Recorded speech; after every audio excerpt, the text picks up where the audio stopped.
Back to my channel. ప్రతిరోజు కార్తీక దీపం serial టీవీలో కన్నా ముందుగా చూడడానికి వెంటనే మా ఛానల్‌ని సబ్స్క్రైబ్ చేసుకొని పక్కనే ఉన్న గంట సింబల్‌లో ఆల్ పైన క్లిక్ చేయండి. అప్పుడే నేను పోస్ట్ చేసే వీడియోస్ మీరు మిస్ కాకుండా నోటిఫికేషన్ ద్వారా చూడగలరు. ఇక సీరియల్‌లోకి వెళ్తే కార్తీక దీపం సీరియల్‌లో జ్యోత్స్న ఆహ్, జ్యోత్స్న చేసిన పనికి ప్రమాదంలో పడిపోతుంది సుమిత్ర ఆరోగ్యం. ఇక దాంతో కార్తీక్, దీప, శివనారాయణ అందరూ కూడా షాక్‌లో ఉండిపోతారు. మరి అసలు ఏం జరిగింది? జ్యోత్స్న ఏం చేసింది? అసలు సుమిత్ర ఆరోగ్యానికి ఏమైంది? సుమిత్ర ఎందుకలా అయిపోయింది?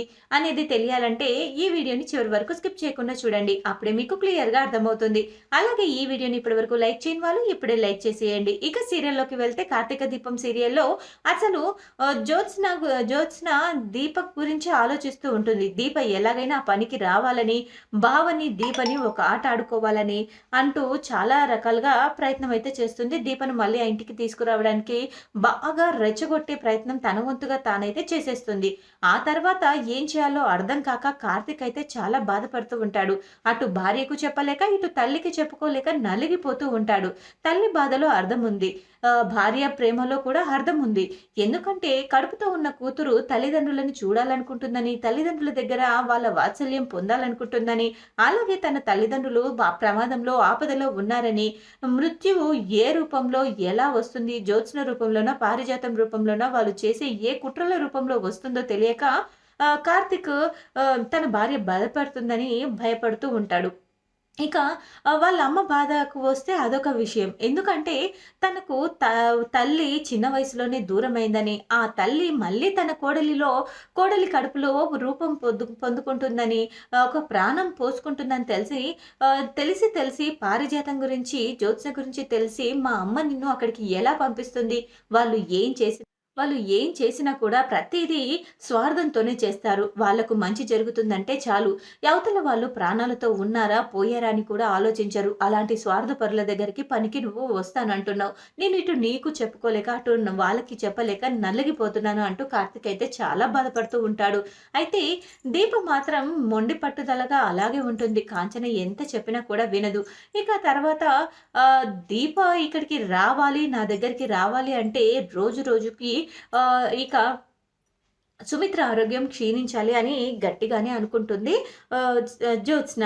అయితే పనికి వాళ్ళ అత్త చెప్పినందుకు వాళ్ళ అత్త నానా మాటలని చాలా బాధ పెడుతుంది. నీకు ఒక బిడ్డ ఉంది కాబట్టి ఆ బిడ్డే చాలు అనుకుంటున్నావు. ఈ బిడ్డ పోతే పోని నాకెందుకు అనుకుంటున్నావు అంతేనా? లేకపోతే ఈ బిడ్డ పుడితే నీ బిడ్డను చూడరని భయపడుతున్నావా అనగానే, ఏం మాట్లాడుతున్నావు అత్తయ్య? నేనెందుకు అలా అనుకుంటాను?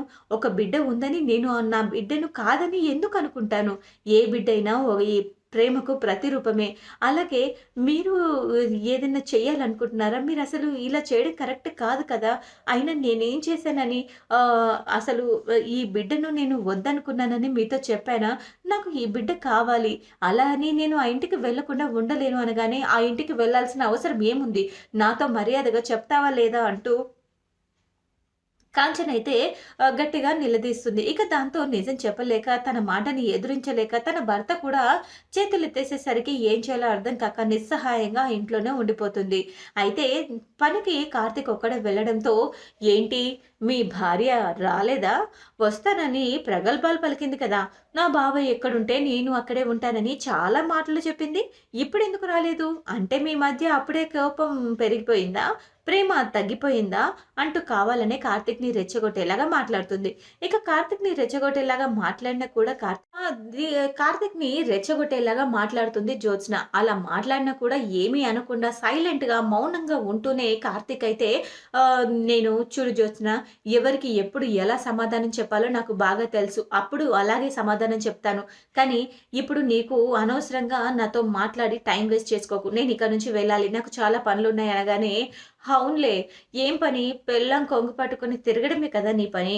అదేమో బావ, బావ అనుకుంటూ ఏదో సొంత మేనమరదల్లాగా నీ వెంట తిరుగుతుంది. నువ్వేమో తనని మరదల, మరదల అంటూ బాగా రెచ్చగొట్టి మీ ప్రేమను చూస్తే విగటు పుట్టేలాగా చేస్తారు అంటూ అనగానే, మా ప్రేమ ఎలాంటిదో, ఎంత స్వచ్ఛమైనదో మాకు తెలుసు. నువ్వు చెప్పాల్సిన అవసరం లేదు. నువ్వు చెప్తే తెలుసుకునే స్టేజ్‌లో మేము లేము" అంటూ కార్తీక్ ధైర్యంగా గట్టిగా మాట్లాడేసరికి దీప కడుపులోని బిడ్డను పోగొట్టడానికి నేను ఇంకా ఏ విధంగా ప్రయత్నం చేయాలి?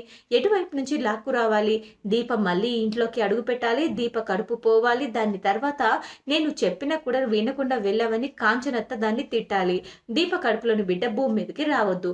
అంటే నేనేం చేయాలి? ఖచ్చితంగా ఏదో ఒకటి చేయాలి. ఏం చేయాలి? ఏం చేయాలి? అని అనుకుంటూ ఉండగా సుమిత్ర కనిపిస్తుంది జ్యోత్స్న కంటికి. ఆహ్, ఏంటి మా మమ్మీని ఈ విషయంలో ఏమైనా వాడుకోవచ్చా? హా! ఐడియా తట్టింది అని చెప్పేసి గట్టిగా మాట్లాడుకుంటూ ఉంటుంది. తనలో తానే జ్యోత్స్న వెరీ గుడ్ జ్యోత్స్న. అసలు నీ అదృష్టానికి ఎవరైనా అడ్డుకట్ట వేస్తారా? ఇలా ఉంది మన పరిస్థితి. అయినా ఇప్పుడు జ్యోత్స్న కావాలని అదే సుమిత్ర కావాలని తనని వద్దని అనుకుంటుందా అని అనుకోని కాస్త మనసులో దిగులు పెట్టుకుంటుంది దీప. అలాగే దీప ఆలోచిస్తున్న దానికి కాంచన కూడా చాలా బాధపడుతుంది. ఏంటి నేను నా కోడలి మీద ఇంతలా అరవడం ఏంటి? ఎప్పుడు లేనిది నాకు కోపం పెరగడం ఏంటి? సహనం నశించడం ఏంటి? అసలు ఆయన చేసిన కార్తిక్‌ని రెచ్చగొట్టేలాగా మాట్లాడుతుంది జ్యోత్స్న. అలా మాట్లాడినా కూడా ఏమీ అనకుండా సైలెంట్‌గా, మౌనంగా ఉంటూనే కార్తిక్ అయితే నేను చూడు జ్యోత్స్న ఎవరికి ఎప్పుడు ఎలా సమాధానం చెప్పాలో నాకు బాగా తెలుసు. అప్పుడు అలాగే సమాధానం చెప్తాను. కానీ ఇప్పుడు నీకు అనవసరంగా నాతో మాట్లాడి టైం వేస్ట్ చేసుకోకు. నేను ఇక్కడి నుంచి వెళ్ళాలి. నాకు చాలా పనులున్నాయి అనగానే అవునులే. ఏం పని? పెళ్ళాం కొంగు పట్టుకొని తిరగడమే కదా నీ పని. అదేమో బావ, బావ అనుకుంటూ ఏదో సొంత మేనమరదల్లాగా నీ వెంట తిరుగుతుంది. నువ్వేమో తనని మరదల, మరదల అంటూ బాగా రెచ్చగొట్టి మీ ప్రేమను చూస్తే విగటు పుట్టేలాగా చేస్తారు.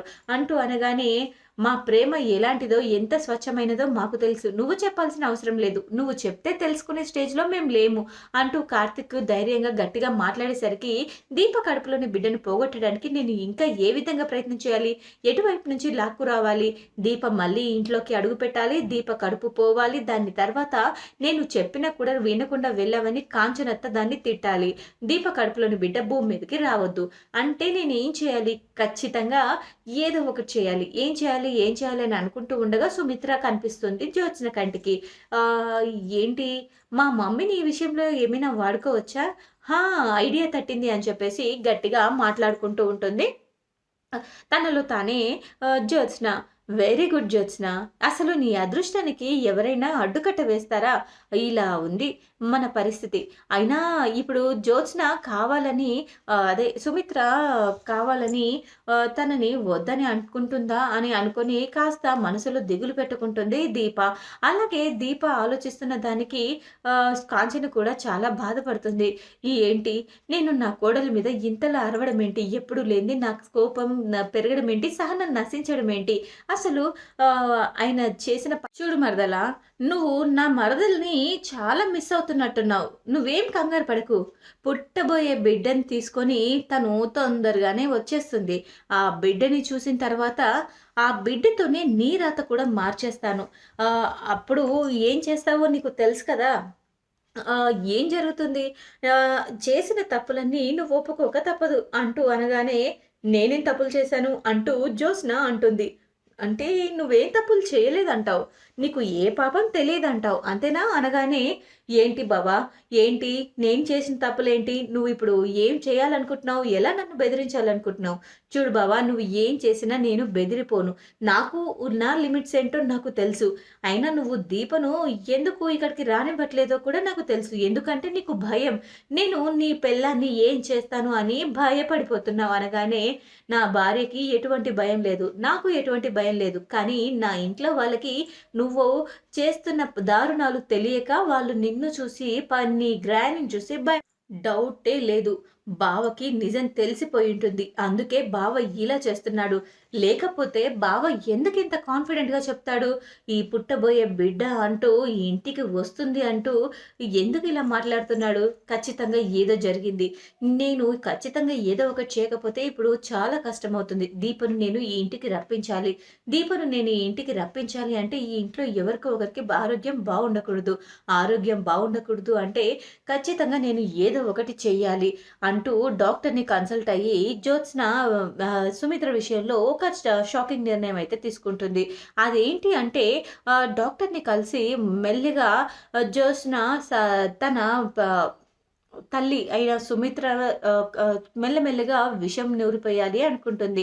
అంటే తనకు ఇప్పటి వరకు మాటలతో మోటివేట్ చేసింది కానీ, ఆ మాటలకి సుమిత్ర లొంగట్లేదని చెప్పేసి డాక్టర్‌ని కలిసి స్లో పాయిజన్‌ని తన బాడీలోకి ఇంజెక్ట్ చేస్తుంది. ఆల్రెడీ ఈ ప్రాసెస్‌ని ఇంతకు ముందే స్టార్ట్ చేసింది తనకు తెలియకుండా. కానీ ఇప్పుడు కావాలని సుమిత్ర కొంచెం ప్రాణాల మీదకి రావాలని ఇంకా ఎక్కువ డోసేజ్ అయితే పెంచుతుంది. ఇక సుమిత్ర ఆరోగ్యం రోజు రోజుకి క్షీణించిపోతుంది.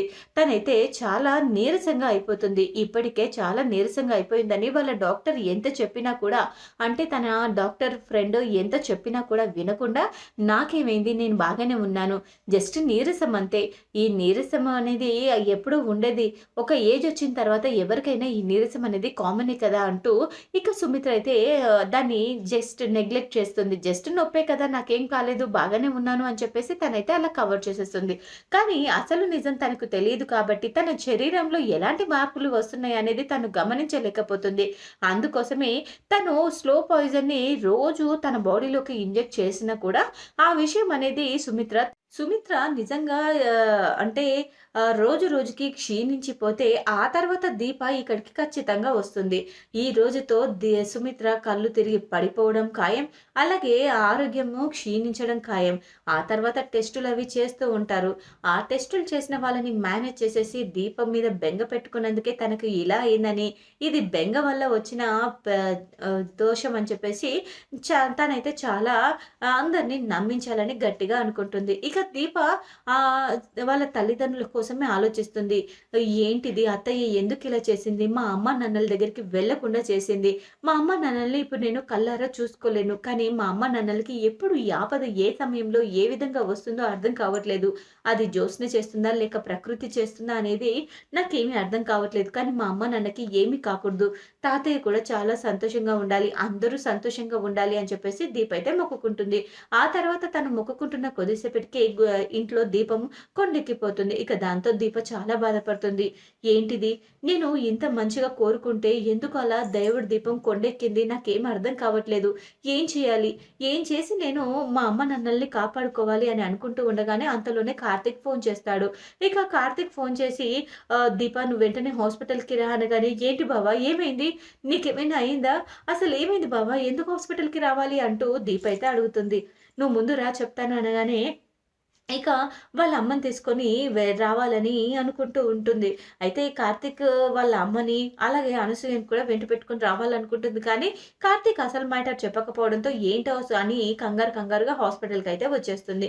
ఇక తర్వాత అక్కడికి వెళ్ళిన తర్వాత తన బాడీలో ఏదో డ్రగ్ కలిసిందని, ఆ డ్రగ్ ఎఫెక్టే ఇదని, అలాగే తను ఎక్కువసేపు నిల్చోలేదు, ఎక్కువసేపు మాట్లాడలేదు అని చెప్పేసి, అలాగే తను రోజు రోజుకి తన ఆరోగ్యం డాక్టర్ జ్యోత్స్న చేసిన పనికి తను ఆరోగ్యం పాడైపోయిందని, అలాగే సుమిత్ర రోజు రోజుకి తన ఆరోగ్యం క్షీణిస్తుందని, తనని దగ్గరుండి జాగ్రత్తగా ఒక కంట కనిపెట్టుకొని ఉండే వాళ్ళే ఉండాలి అని చెప్పేసి అనగానే, తన తల్లికి ఇలాంటి పరిస్థితి వచ్చినందుకు కాంచన అక్కడ వద్దు అని చెప్పినా కూడా దీప అయితే వెంటనే పరుగున హాస్పిటల్‌కి అయితే వచ్చి తన తల్లిని పలకరించి తన తల్లితో మాట్లాడి అక్కడి నుంచి వెళ్ళిపోవాలని అనుకుంటుంది. ఆ తర్వాత ఆ విషయం గురించి ఆలోచిస్తూ ఉంటుంది.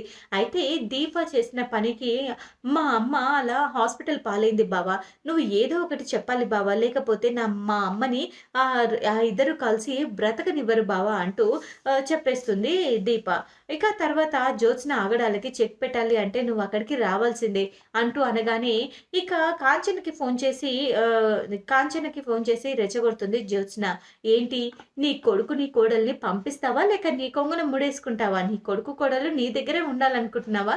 మరి ఇక్కడ 10 కోట్లు అది అగ్రిమెంట్ రాసి వాళ్ళని ఎందుకు వదిలిపెట్టాలి? నేనైతే అస్సలు వదిలిపెట్టను. అది ఇంటికి రావాల్సిందే, ఈ ఇంట్లో చాకిరీ చేయాల్సిందే అంటూ గట్టిగా అరిచేస్తుంది జ్యోత్స్న. అదే కాంచన మీద. ఇక కాంచన కూడా కోపంతో రగిలిపోతూ ఉంటుంది. ఒకవైపు జ్యోత్స్న మీద కోపం, ఇంకోవైపు శ్రీధర్ మీద కోపం, ఇంకోవైపు దీప మీద కోపం. అలాగే వీళ్ళందరూ కార్తీక్ మాటలు వింటున్నారని కార్తీక్ మీద కూడా కోపంగా ఉంటుంది. ఇక చూడాలి మరి తర్వాత ఎపిసోడ్‌లో ఏం జరగనుందో. ఇలా జరిగి అసలు వాళ్ళు అసలు తన తల్లి గురించి పడుతున్న బాధని అలాగే జ్యోత్స్న చేసిన కుట్రలన్నీ కూడా బయటికి రావాలని అనుకునే వాళ్ళు యెస్ అని కామెంట్ చేయండి. అలాగే శివనారాయణ, దీప, కార్తీక్ ముగ్గురు కూడా చాలా భయపడిపోతూ ఉంటారు. సుమిత్రకు ఏం జరగకూడదని, అలాగే దీప, కార్తీక్‌లు అందరూ క్షేమంగా ఉండాలని, అందరూ కలిసిపోవాలని అనుకునే వాళ్ళు యెస్ అని కామెంట్ చేసి మా ఛానల్‌లోని మరెన్నో లేటెస్ట్ అప్డేట్స్ కోసం వెంటనే మా ఛానల్‌ని సబ్స్క్రైబ్ చేసుకొని పక్కనే ఉన్న గంట సింబల్ ఆల్ పైన క్లిక్ చేయండి. అప్పుడే నేను పోస్ట్ చేసే లేటెస్ట్ అప్డేట్స్ వీడియోస్ మీరు మిస్ కాకుండా నోటిఫికేషన్ ద్వారా చూడగలరు. Thanks for watching my video.